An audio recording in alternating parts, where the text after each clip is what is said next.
बोलो भारत माता की जय। आप में से ऐसे कितने बच्चे हैं जो पहले किसी और जगह ट्यूशन ले रहे थे पिछले साल और इसी साल वहां को छोड़ के यहाँ आए हैं? ऐसा कितने हैं? अच्छा, 5-7 की संख्या है। ठीक है, तो यहाँ क्यों आए हैं? मतलब वहाँ इससे थोड़ा सा कमजोर पढ़ाई हो रहा था या और कोई कारण से? यहाँ अच्छा लगा इसीलिए? ठीक है। यहाँ आयुष सर हैं, दौलत सर हैं और जो कुछ भी हैं अपने स्तर पे तो अच्छा प्रयास कर ही रहे हैं, है ना। आपको भी एक विद्यार्थी होने के नाते अच्छे ढंग से मेहनत करना है अपने ऊपर, है ना। आप लोगों की जिम्मेदारी कहीं और ज़्यादा बढ़ जाती है बजाय पढ़ाने वाले के। ठीक है, और आज शिक्षक दिवस भी है। ठीक है, किनकी याद में मनाते हैं हम लोग शिक्षक दिवस? एक बार आप सभी लोगों के लिए तालियां, क्योंकि इस चीज को आप जानते हैं, है ना। अपने दादाजी का बर्थडे किनको किनको याद है? दादाजी का, पापा जी का नहीं, दादाजी का याद है? 1 अप्रैल को। इनके लिए भी जोरदार तालियां बजाओ।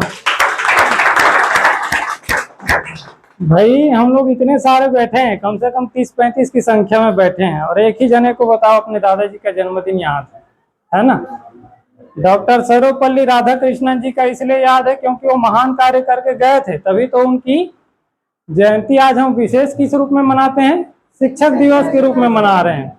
लेकिन आप बताओ हम लोगों को, बाकी सभी एक भी लोगों को अपने दादाजी का जन्मदिन याद नहीं है। क्यों? क्योंकि हमारे दादाजी ने ऐसा कोई महान कार्य किया है ही नहीं। साफ सीधी यही बात है ना। अगर महान कार्य किए होते, आपको गांधी जी का भी याद होगा, है ना। ऐसे कई महापुरुषों का याद होगा, विवेकानंद जी का याद होगा, लेकिन आपको आपके दादाजी का जो घर परिवार के सदस्य हैं उनका आपको बर्थडे याद नहीं है। और इसमें आपकी कोई गलती नहीं, गलती उनके जीवन की है कि वो अपने जीवन में कोई ऐसा कुछ खास कार्य नहीं करके गए। ठीक है ना। तो ये एक बात रही। आप लोग अपने जीवन में कुछ कुछ सपना भी देखे होंगे, देखे हैं कुछ बनने का। जैसे किसी को डॉक्टर बनना है, किसी को इंजीनियर बनना है। ऐसे कौन कौन देखे हैं? हाथ खड़ा करेंगे। आप क्या बनना चाहेंगे? बिजनेस। तालियां बजाओ भाई इनके लिए। कम से कम एक तो बिजनेसमैन बनना चाहता है। ठीक है, वैसे सभी के मन में होगा कुछ ना कुछ, भले ही बोल नहीं पा रहे हैं, है ना। जैसे आप लोग लड़की हो तो कम से कम नर्स वगैरह बनने का सोची होंगी, डॉक्टर बनने का सोची होंगी, अब भले बोल ही नहीं पा रहे हैं। ये लोग लड़के हैं तो कम से कम पुलिस में जाने का सोचे होंगे, कोई डॉक्टर बनने का सोचे होंगे, कोई इंजीनियर बनने का सोचे होंगे। मन में है, भले उसको बोल नहीं पा रहे हैं, है ना। तो इस तरीके का सबके मन में वो होता है। ठीक है ना।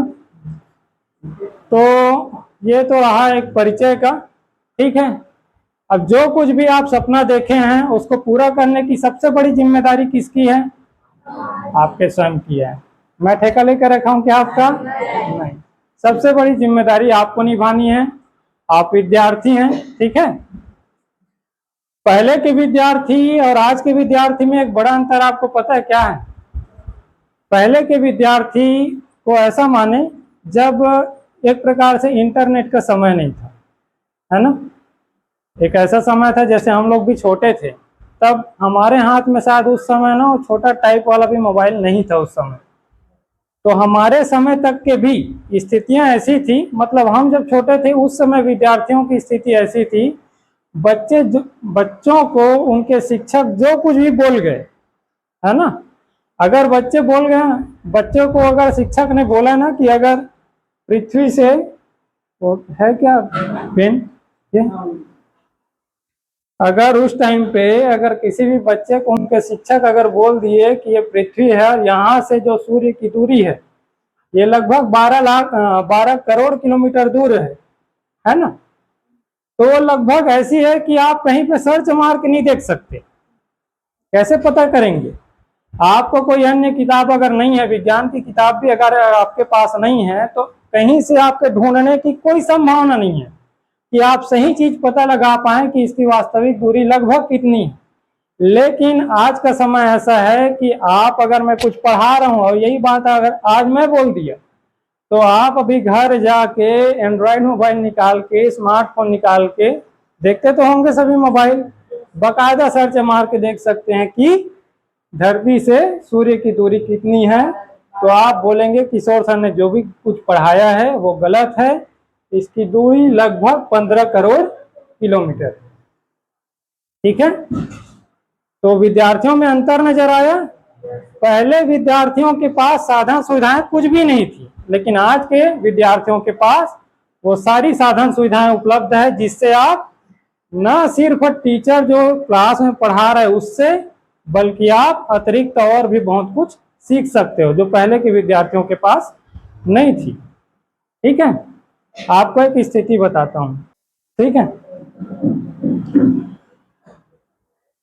ध्यान से सुनिएगा, क्योंकि आप जब तक बीच बीच में कनेक्ट नहीं रहेंगे आपको उतना अच्छे से समझ नहीं आ पाएगा। ठीक है, एक बच्चा है, ध्यान से सुनिएगा, सवाल आपसे है। एक बच्चा है, वो रास्ते में साइकिल चलाते हुए जा रहा था, उसके साइकिल की चैन गिर गई। ठीक है, एक बच्चा है, रास्ते में जा रहा था साइकिल चलाते हुए, उसके साइकिल की चैन गिर गई। आप सबकी भी गिरती होगी कभी ना कभी, है ना।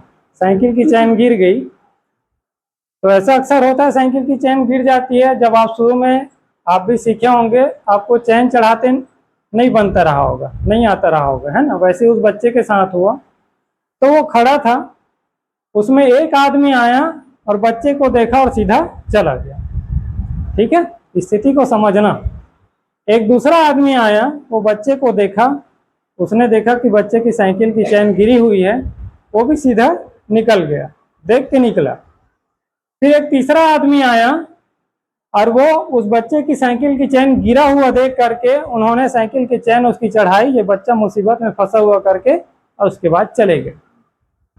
अब आप बताओ, इन तीनों आदमियों में पहले आदमी ने क्या किया? देखा, निकल गया, देखा और निकल गया। दूसरे ने देखा कि साइकिल की चैन गिरी हुई है, फिर निकल गया। फिर तीसरा एक आदमी आया, उसने साइकिल की चैन चढ़ाई, बच्चा मुसीबत में है करके, और फिर चला गया।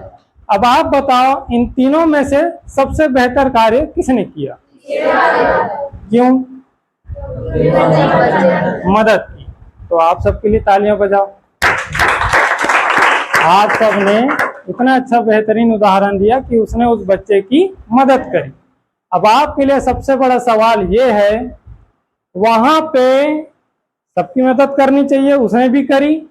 यहाँ पे उससे बेहतर एक और कार्य हो सकता था।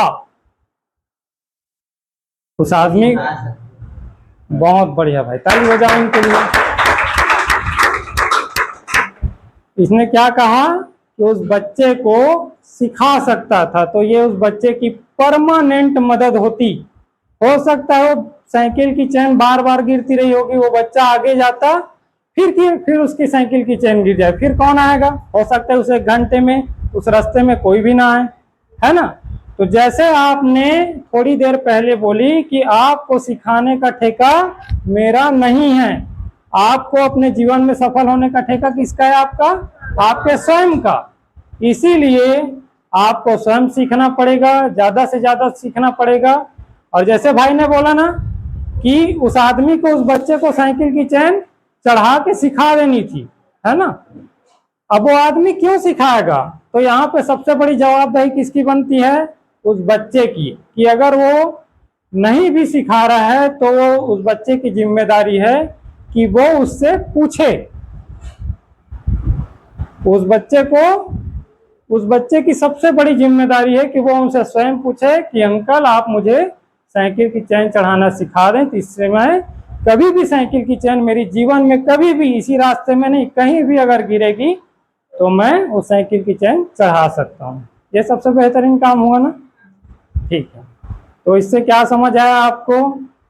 आयुष सर, दौलत सर, चाहे कोई भी सर, चाहे मैं हूं चाहे और कोई भी हो, कुछ भी बताएगा आपको जीवन में, लेकिन उस शिक्षक से और भी ज्यादा निकलवाने की जिम्मेदारी किससे है? आपकी। ठीक है। तो सवाल में पढ़ते हो, कक्षा में पढ़ते हो जब आप, तो सवाल करके, जिज्ञासा करके, नेट के माध्यम से, नेट का जो आप पैकेज डलवाते हो, इंटरनेट का डेटा का ज़्यादा बेहतरीन इस्तेमाल करके आप ज़्यादा से ज़्यादा सीख सकते हो। ठीक है। तो शिक्षक दिवस में एक छोटी सी शिक्षा आपके लिए थी। ठीक है। ठीक लगा ये जो मैं घटना दृष्टांत बताया? ठीक लगा है ना? आपके लिए काम के लायक था? ठीक है।